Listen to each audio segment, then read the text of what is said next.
Hello guys, welcome to my channel Anamika. তো এখানে আমরা গরম গরম মালপোয়া তৈরি করব। সবার ফার্স্টে আমি এখানে দিয়ে দিয়েছি 1 বাটি ময়দা, 1 বাটি সুজি, 1 বাটি চিনি আর 1 বাটি জল। এবার আমরা এই ব্যাটারটা ভালো করে মিশিয়ে নেব। দেখতে পাচ্ছ, ভালো করে আমি মিশিয়ে নিচ্ছি ব্যাটারটাকে। এরপর এর মধ্যে আমরা একটু মুখরোচক করার জন্য এটার মধ্যে আমরা একটু পরিমাণ মতো দেব মৌরি দিলে একটু খাবারটা সুস্বাদু হবে। তারপর আমরা এখানে একটা গরম কড়াই নিয়ে নিয়েছি।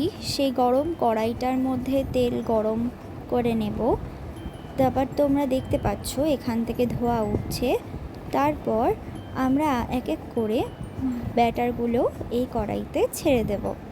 তারপর তোমরা দেখতে পাচ্ছ এখানে একটা মালপোয়া অলরেডি আমাদের গরম হতে ভাজা হতে শুরু করে দিয়েছে।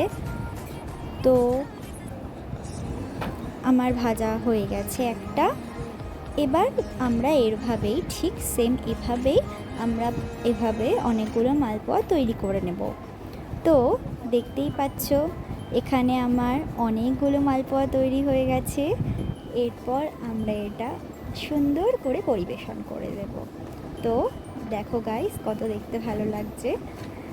Thanks for watching. দেখা হচ্ছে নেক্সট ভিডিওতে। Bye bye.